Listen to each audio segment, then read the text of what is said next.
오늘 우리에게 주신 하나님 말씀 받겠습니다. 오늘 우리에게 주신 하나님 말씀 골로새서 2장 8절에서 15절 다 자리에서 일어나셔서 하나님의 말씀을 받습니다. 골로새서 2장 8절에서 15절까지 말씀 제가 읽도록 하겠습니다.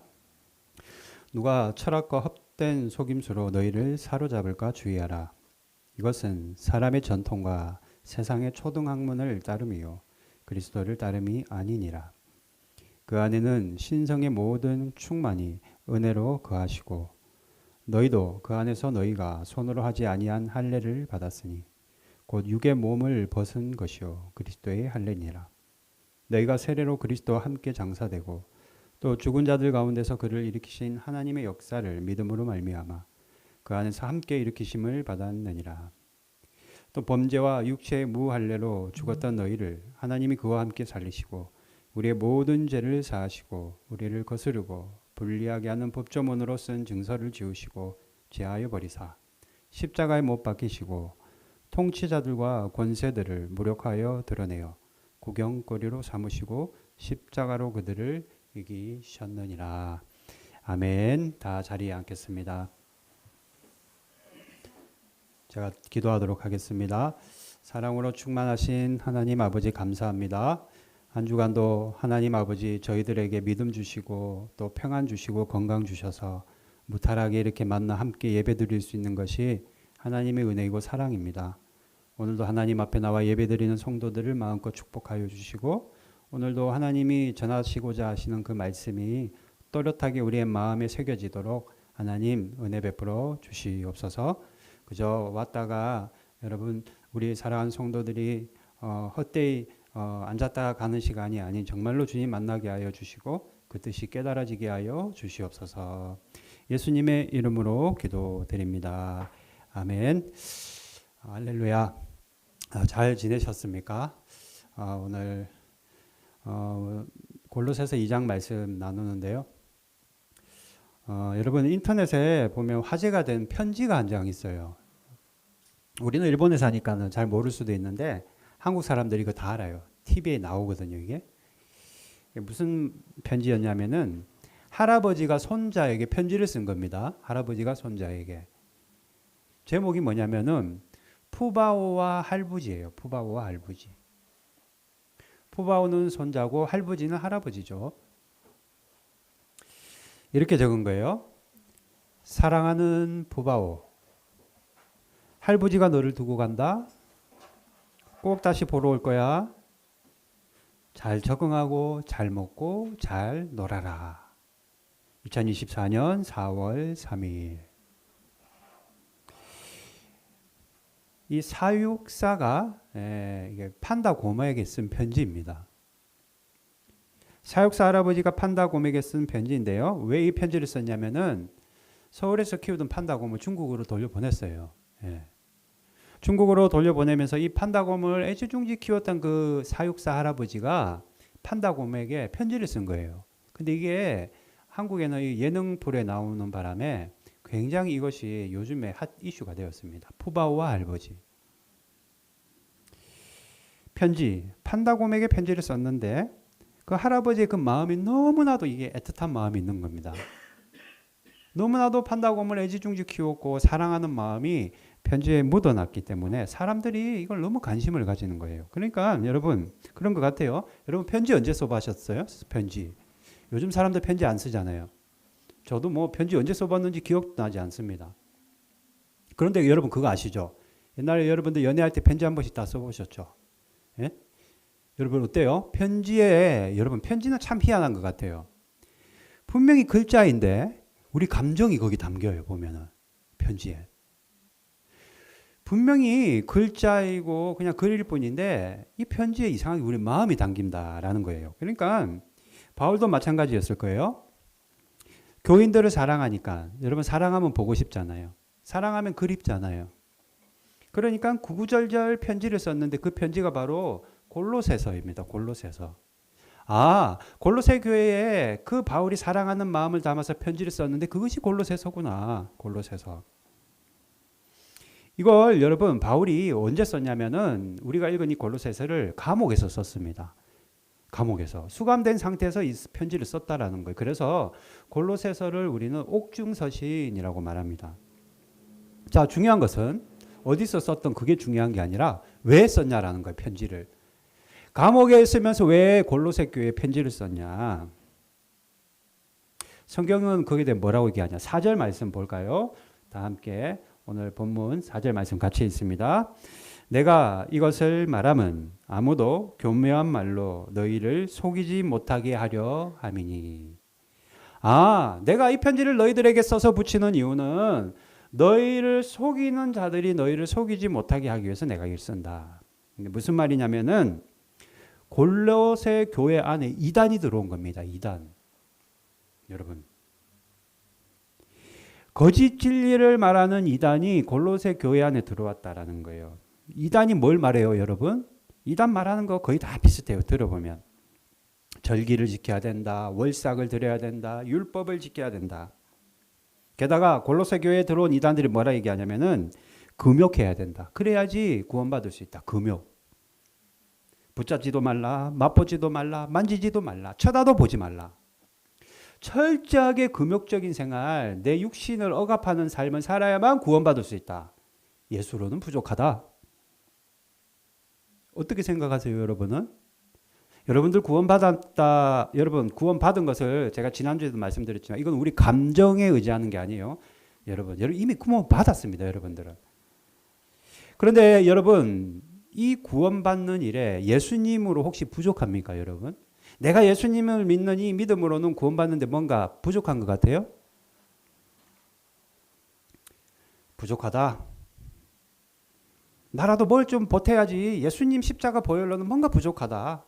왠지 마음이 놓이지 않는다 생각한다면 이거는 혼합주의 신앙입니다. 혼합주의 신앙.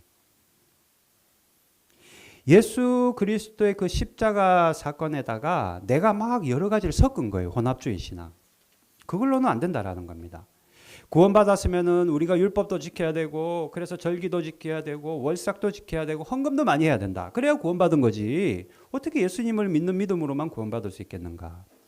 게다가 철저하게 금욕적인 생활을 해요. 여러분 금욕적인 생활 할 수 있습니까?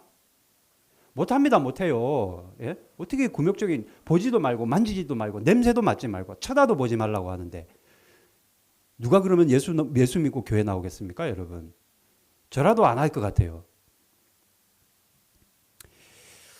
거짓말을 여러분 이단들이 거짓말을 하려고 하니까 어때요? 말쟁이들을 데리고 오는 거예요. 교회 안에. 말 잘하는 사람들 데려와서 구슬리는 겁니다. 사람들을. 그리고 세상 철학도 가지고 와요. 세상 지식도 가져와요. 여러분 사람 하나 구슬리려면 어떻게 해야 돼요? 굉장히 논리적으로 얘기해야 되거든요. 그러니까 말하는 잘하는 사람들 데리고 와서 이단들이 자꾸 사람들을 미혹하는 겁니다. 이런 혼합주의 신앙이 그때 당시에 골로새 교회에 들어왔다라는 거예요. 사도 바울이 이것을 전해 들으니까 편지를 쓸 수밖에 없는 겁니다. 지금도 마찬가지예요. 지금 교회도 마찬가지예요. 지금 우리가 살아가는 2024년도 지금 이 시간에도 혼합주의 신앙이 들어온 교회들이 있습니다. 예를 들면 미국에 있는 어떤 교회는 여러분 할로윈 대회 아시죠? 할로윈 대회 때 기념 예배를 드립니다. 실질적으로 기념 예배를 드려요. 할로윈 대회 때 기념 예배를 드리는데 그냥 왠지 할로윈 데이 예배 이러면은 조금 사람들이 이상하게 생각할 것 같으니까 이름을 바꿔 할렐루야 데이로 바꿔서 할로윈 데이로 하면 사람들이 이름이 조금 이상하다 저 교회 이상한 것 같아 라고 의심할 것 같으니까 할렐루야 데이로 이름을 바꿔서 예배를 드린다. 기념 예배를. 야, 참 여러분 할로윈 데이가 무슨 날이에요? 성경에 할로윈 데이가 있나요? 있으면 저 좀 가르쳐 주세요. 할로윈 데이는요. 저기 영국의 아일랜드라는 나라에서 옛날 오래전부터 내려오는 전통인데 유령과 함께 어울리는 날입니다. 마주알이 하는 날이에요. 할로윈 데이가.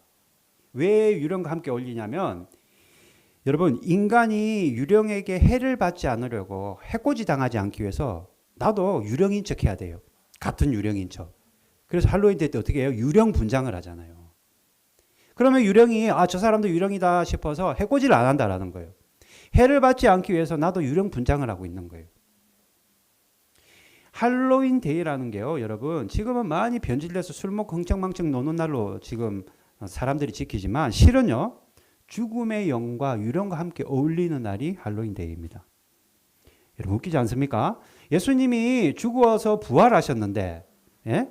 그 자녀들은, 그 믿는 교회 다니는 성도들은 오히려 죽음의 영과 함께 어울리고 있는 것, 이 해프닝. 답답한 노릇이죠. 답답한 노릇이야. 그럼 사람들이 몰라서 그럴까요? 할로윈 데이를 몰라서 교회에서 할로윈 데이 예배를 드릴까요? 거기 목사님은 바볼에서 할로윈 데이 예배를 드릴까요? 다 알고 있어요. 다 알고 있어.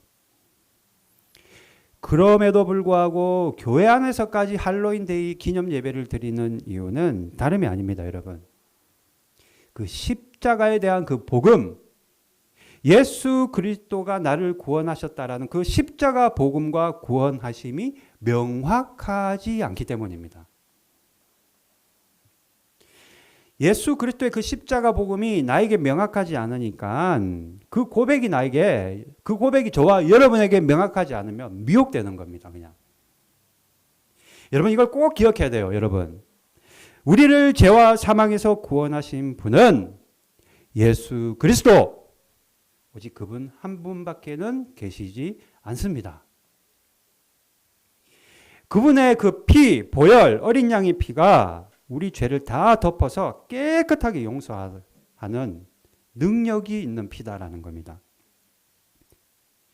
오늘 성경 말씀 보면 14절에 이런 말이 있어요. 우리에게 발부된 법조문, 죄에 대한 고발장을 예수님이 다 사하셨다, 제하셨다. 여러분, 죄를 지으면요, 법원에서 뭘 발부를 해요? 영장을 발부합니다. 구속영장. 죄인에게는.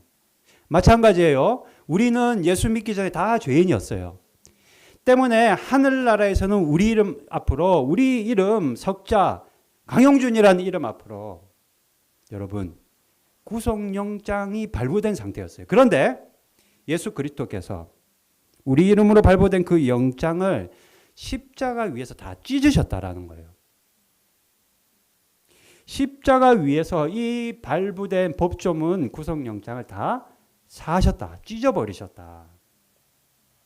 때문에 하나님께서는 그 예수님을 믿고 십자가 복음을 믿고 살아가는 저와 여러분에게는 그 죄에 대해서는 두 번 다시 물어보지 않고 그 책임에 대해서도 하나님은 묻지 않으신다. 이것이 우리에게 약속된 하나님의 말씀이고, 우리는 율법을 지키고 헌금을 많이 하고 계명을 지켜서 이 혜택을 누리는 것이 아니라 이것을 오직 믿기만 하면, 이것을 믿기만 하면 우리는 구원받게 되는데, 그래서 내가 한 일이라고는 믿은 것밖에 없는데도 하나님이 구원해 주시기 때문에 이것이 우리에게는 정말로 기쁜 소식이고 굿뉴스고 이것이 복음이다. 그래서 복음이 굿뉴스, 기쁜 소식이라고 말하는 겁니다. 그냥 믿기만 하면 된다라는 거. 아, 예수님이 우리를 대신해, 나를 대신해 내 앞으로 발부된 죄에 대한 구속영장을 십자가에서 찢으셨기 때문에 나는 그분을 믿고 그분의 말씀 따라 살기만 하면은 나는 구원받는구나. 이것을 믿기만 하면 구원받는구나. 여러분, 마귀를 여러분 만만찮게 생각해서는 안 됩니다. 우리는 8시간, 6시간 잠을 자야 되지만 마귀는 24시간 잠을 자지 않고 여러분들을 미혹하는 겁니다. 어떻게 하면 저 사람에게 믿음을 빼앗을까? 어떻게 하면 저 사람이 말씀을 듣지 못하게 할까? 어떻게 하면 저 사람이 교회 나가지 못하게 할까? 어떻게 하면 저 가시와 영광교회가 와르르 무너질 수 있도록 성도들의 마음에 다툼을 일으킬까? 계속해서 마귀는 24시간 내내 이것만 고민하고 이것만 연구하고 이것만 생각하고 일을 하는데 어떻게 우리가 여러분 마귀를 이길 수 있겠습니까? 애시당초 우리는 마귀와 싸움이 안 되는 존재들이에요. 그만큼 우리는 연약한 존재들입니다. 그럼에도 불구하고 우리가 마귀를 대적해서 싸울 수 있고, 여러분 대적할 수 있는 것은 다름이 아니에요.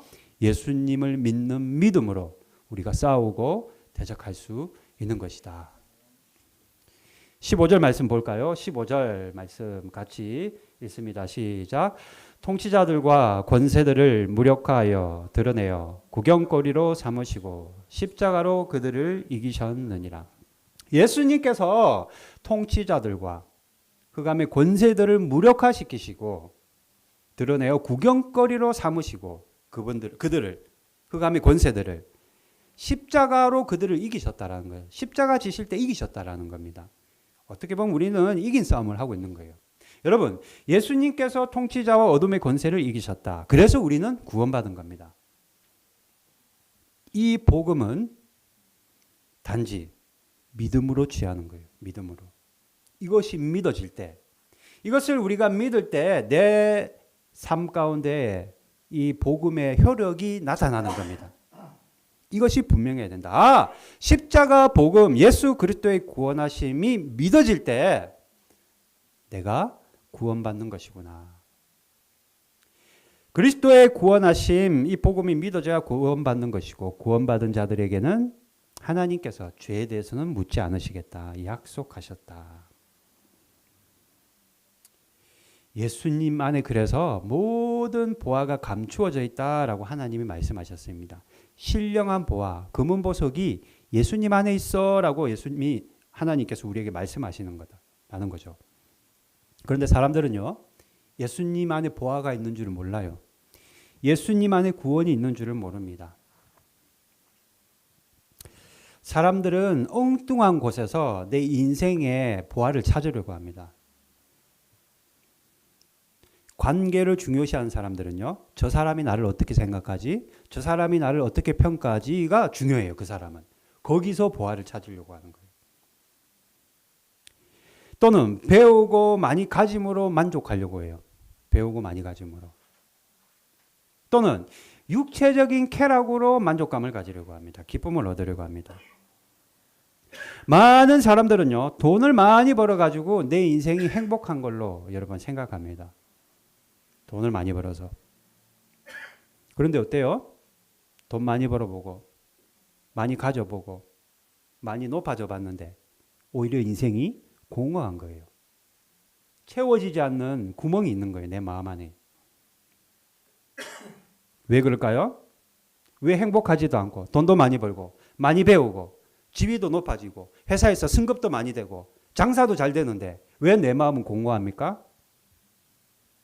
우리가 진짜 바라는 그 금은 보화는 그런 곳에 있는 게 아니라 예수 그리스도 안에 있기 때문입니다. 예수님 안에 우리가 정말로 바라고 우리에게 필요한 모든 것들이 다 들어있다는 거예요. 우리에게 정말로 여러분들에게 필요한 것, 여러분들에게 정말로 필요한 것을 예수님이 다 알고 계시고 예수님이 여러분들에게 그 필요한 것을 다 채워주고 계시고 여러분들 건강도 주시는 분도 예수님이세요. 여러분들을 구원하신 분도 여러분 예수님이십니다. 예수님 안에 금은 보화가 다 들어있다라는 거예요. 그런데 이 보화는 예수님을 믿는 자에게 하나님이 기름 부어주시는 겁니다. 그렇다면 여러분들 이거 여러분 한번 생각해 보십시오. 나는 예수님 믿는데 나는 교회도 나오고 신앙생활 잘 하는데 왜 예수님 안에 있는 금은 보화가 나에게는 안 부어지는가? 왜 나는 예수님 믿어도 건강하지도 않고 부유하지도 않고 그렇다고 형통하지도 않는가? 왜 나는 예수님 믿어도 늘 몸이 이렇게 아프고 왜 나는 예수님 믿어도 이렇게 늘 가난하고 왜 예수님 믿어도 내 마음은 늘 이렇게 찢어지게 뭔가가 갈등이 있고 아픔이 있는가?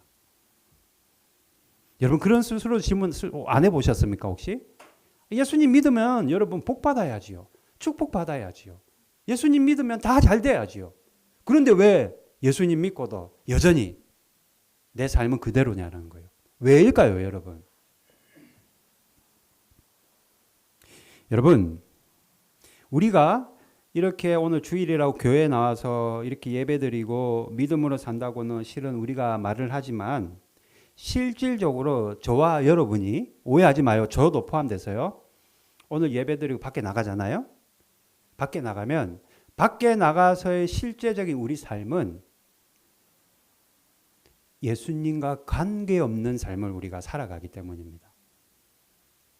아, 예수 그리스도의 십자가 보화가 그분 안에 가득한데 그 보화가 우리 인생에 넘치는 것이 너무나도 마땅한데 그 보화를 우리가 누리지 못하는 이유는 교회 밖에 내 삶, 여러분들 그 삶의 현장이 있잖아요. 직장, 가정, 회사, 사업체 갔을 때, 이 교회를 나갔을 때 예수님과 관계없는 삶, 즉 예수님을 중심으로 우리가 살지 않기 때문이다. 열심히도 교회도 나오고 예배도 드리고 말씀도 있지만 정작 우리의 일상은, 평범한 우리 일상은 예수님 중심으로 살지 않기 때문이다. 그래서 우리가 복을 못 받는 겁니다. 그럼 어떻게 해야 되겠어요? 여러분, 하나님이 예비하신 그 신령한 복을 받으려면 어떻게 해야 되겠어요? 너무나도 명확하잖아요. 당장 오늘부터라도 여러분은 어떻게 살아야 됩니까? 예수님 중심으로 살아야 되는 거예요. 예수님 중심으로. 이제까지는 사람들 중심, 사람들이 나를 어떻게 평가할까? 이제까지는 돈을 많이 벌어야 되겠다. 아니야. 나는 많이 배워야 되겠다. 대학교를 가고 대학원을 가고 박사학위를 받고 석사학위를 받아야지 나는 행복해.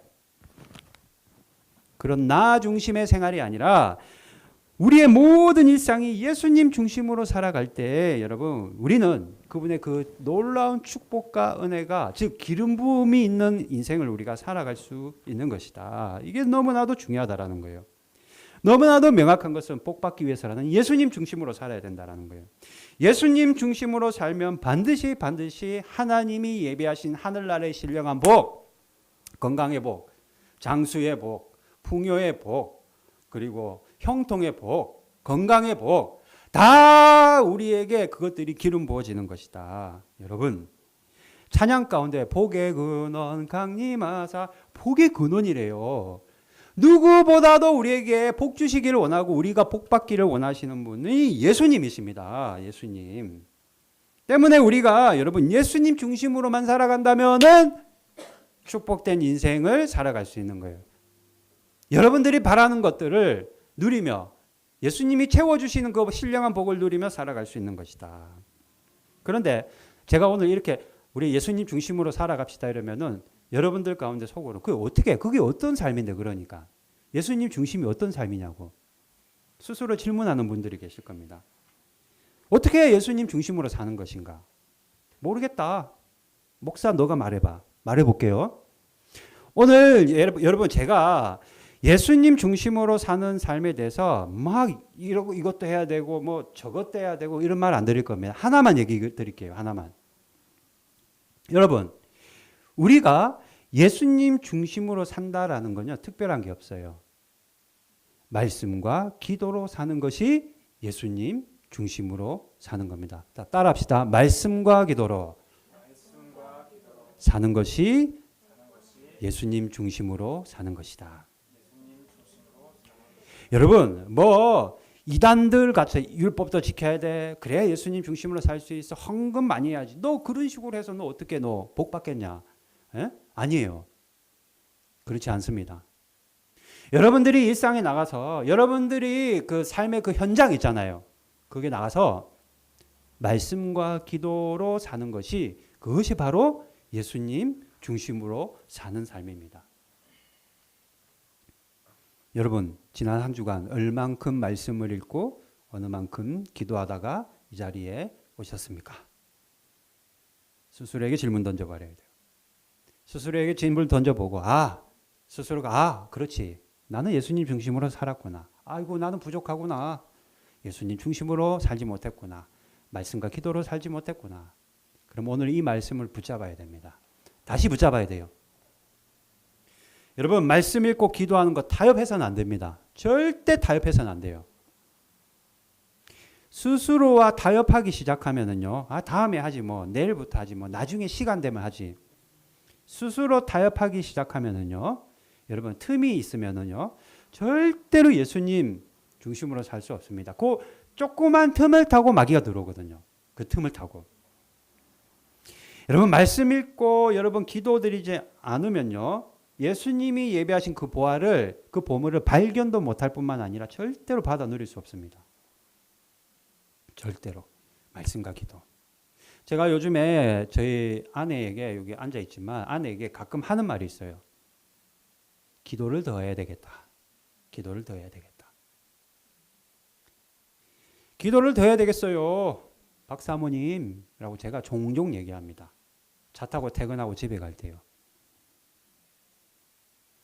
왜 제가 그런 말을 아내에게 고백했냐면요. 제가 아침에 새벽부터 새벽에 5시 반에 교회 나와서 밤 10시 조금 뭐 빠르면 9시까지 교회에 있어요. 종일 뭐 하냐? 거기서 교회에서. 뭐 하기는요, 사역하는 거예요, 교회에서. 예. 일주일에 설교를 8편을 해야 되는데 새벽 기도까지 설교 준비하고, 설교 준비하려면 어떻게 해야 돼요?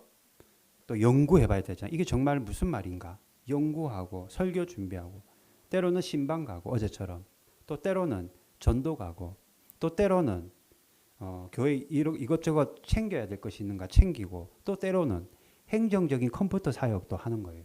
그러다 보면은요, 하루가 너무 짧습니다, 여러분. 부족해요. 그래서 제가 그럴 때 그런 날이 너무 많은 거예요. 한 날 제가 사무실에서 책상에 앉아서 종일 컴퓨터를 하고 이렇게 잠깐 쉬고 있는데, 내가 지금 뭐 하고 있나라는 생각이 드는 거예요. 네, 뭐 하고 있나? 종일 교회에서요, 여러분, 저 컴퓨터 앞에, 저기 참 요물단지인 것 같아요. 저기 앞에 앉아 있으면은요, 시간 가는 줄 몰라. 그런데요, 종일 앉아서 저거 하다 보면요, 말씀 한 구절을 안 읽고 그냥 지나가는 날이 너무 많은 겁니다. 여러분 아시죠? 그거 너무 바쁘면은요, 눈코 뜰 새 없이 바쁘면 말씀 뭐 한 장 보는 게 어디 있어요? 한 구절도 못 봐요. 그런데 이 목사라는 제가 교회 안에서 그것도 앉아서 종일 저기 앉아서 뭐 하고 있느냐? 말씀 하나 읽지 못하고 지나가는 날이 너무 많은 거예요. 너무. 양심이 찔리더라고요. 그래서 한날 새벽에 이 자리에 앉아서 기도하는데 하나님께서 어떤 마음을 주시냐면은, 왜 그렇게 바쁘냐? 물어보시는 거예요, 저에게. 왜 그렇게 바빠? 아시잖아요. 저 바쁘신 거. 저 바쁜 거 하나님이 누구보다 아시잖아요. 뭐가 그렇게 바쁜데? 교회 사역해야 되잖아요, 하나님. 그러니까 바쁘죠. 하나님 재미있으신 분이더라고요. 사역이 뭔데? 물어보시는 거예요. 사역이 뭔데? 아니, 뭐긴 뭡니까? 설교 준비해야 되지요. 우리 성도들, 예? 신방 준비해야 되지요. 또 여러 가지 행정 일 처리해야 되지요. 또 전도 나가야 되지요. 교회 청소해야 되지요. 할 게 왜 없어요? 그게 사역이잖아요. 그런데 하나님께서 저에게 너무나도 또렷하게 음성을 주시는 게 뭐냐면, 너가 해야 될 사역은 말씀과 기도가 너의 사역이다. 딱 그 음성을 주시니까 우리 아내에게 고백하지 않을 수가 없는 겁니다. 고백하지 않을 수가. 저는 여러분 설교 준비하고 신방하고 전도하고 교회 컴퓨터에 앉아서 행정적인 일을 하는 것들이 교회 사역이라 생각하고, 그걸 열심히 하면은 하나님께서 나를 충성된 종으로 인정해 주실 줄 알았는데, 정작 하나님은 아니라는 거예요. 아니라는 거예요. 말씀 보고 기도하는 것이 오히려 목사의 사역이다. 너가 말씀 보고 기도하지 않으면서 책을 바라보고 설교를 준비하고 신방을 가고 전도를 한다고? 그건 사역이 아니라는 거예요. 저만 그럴까요? 여러분은 어떻습니까? 며칠을 고민했습니다. 왜 제가 고민을 했냐면, 여러분, 해야 할 일은 많은데 시간은 한정되어 있고 누가 대신해 줄 수는 없는데, 말씀하고 기도 시간을 늘리려니까 내 마음에 부담감이 확 오는 거예요. 그냥 이거는 이러면 내가 다른 일을 못 하는데. 그래서 며칠을 제가 이 자리에 앉아서 기도하면서 분투하다가, 하루 제 루틴이 있거든요. 하루 생활, 제가 삶의 루틴이 있단 말입니다. 그래서 싹 바꿨어요. 어떻게? 하루에 1시간 말씀 읽고 2시간 기도. 하루 1시간은 무조건 말씀 읽고 2시간은 무조건 기도한다. 하나님이 나에게 주신 사명은 전도하는 것도 설교 잘하는 것도 아니라 말씀 읽고 기도하는 것이다. 물론 설교 준비도 열심히 해야 되고 전도도 해야 되고 행정적인 일도 처리해야 되지만, 그것보다 더 중요한 나에게 주어진 사명과 사역은 말씀 읽고 기도하는 것이다.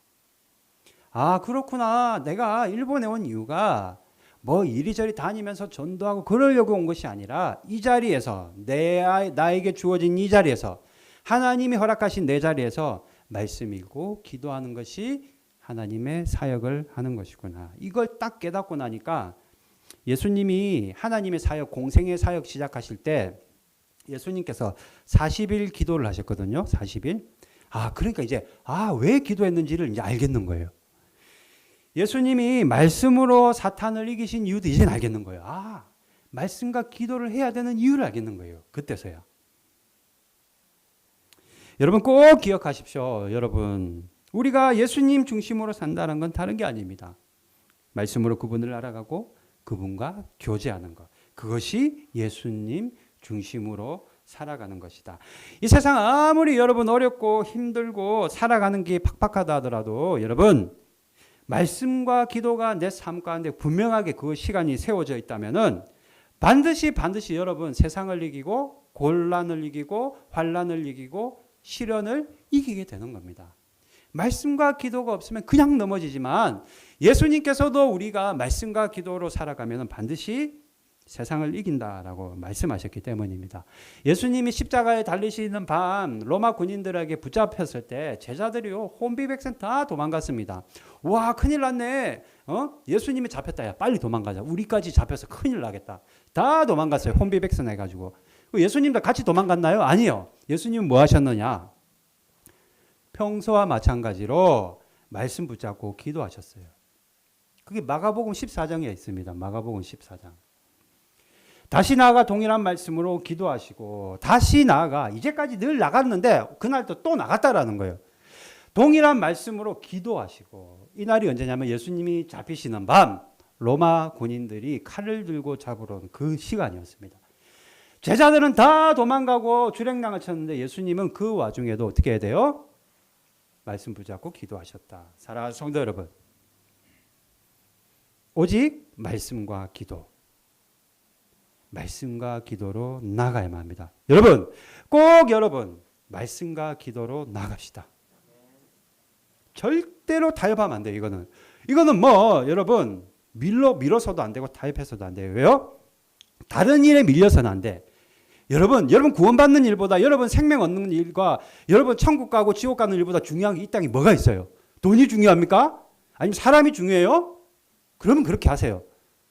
여러분 생명보다 중요한 게 없습니다. 이 땅에. 때문에 여러분 말씀과 기도는 정말 생명같이 지켜야 되는 거예요. 생명같이. 그래야만 예수님 중심으로 살 수 있는 겁니다. 그러기 위해서는 여러분 헌신해야 돼요. 헌신. 무슨 말이냐? 희생해야 됩니다. 헌신해야 돼요. 여러분들의 마음을 정해야 되고 여러분 시간을 아주 그냥 물을 짜듯이 짜내야지만 되는 겁니다. 그래야만 바쁜 시간에도 우리가 말씀 보고 기도할 수 있는 겁니다. 그렇지 않으면 절대 예수님 중심으로 살 수 없고 하나님의 그 예배하신 신령인 축복을 받을 수도 없습니다. 십자가에 달리시던 밤에 말씀과 기도로 나아가셨던 예수님이 오늘 우리에게 뭘 얘기하고 있어요 지금? 우리에게 뭐 이걸 해라 저거를 해라 무슨 율법을 지켜라 계명을 지켜라 십계명을 지켜라 얘기하고 있습니까? 아니에요. 몸소 보여주신 게 뭡니까? 말씀 붙잡고 기도하셨다라는 거예요. 십자가에 달리시는 그날 밤에도 말씀 붙잡고 기도하셨다라는 거예요. 이게 우리에게 주는 말씀이 뭡니까 여러분? 말씀과 기도를 생명보다 귀중하게 여기라. 당신의 생명보다도 더 귀중했기 때문에 말씀과 기도를 예수님도 붙잡은 겁니다. 사랑하는 성도 여러분, 예수님의 중심, 예수님을 중심으로 하는 삶을 살아가기 위해서는 반드시 어떻게 해야 된다고요? 말씀과 기도로 살아가야 된다. 그래서 예수께서 예비하신 풍성하고 풍요롭고 건강하고 형통함을 받아 누리는 저와 여러분이 되기를 축복합니다. 한 주간 여러분 나갔다고 그냥 몰라 그러지 마시고 꼭 하루하루 시간을 헌신하시고 결단하시고 여러분 어떻게 해서든지 말씀 붙잡고 기도하는 시간을 여러분 만들으셔서 주님 앞에 나가기를 주님의 이름으로 축복합니다. 찬송합시다. 288장 예수를 나의 구주 삼고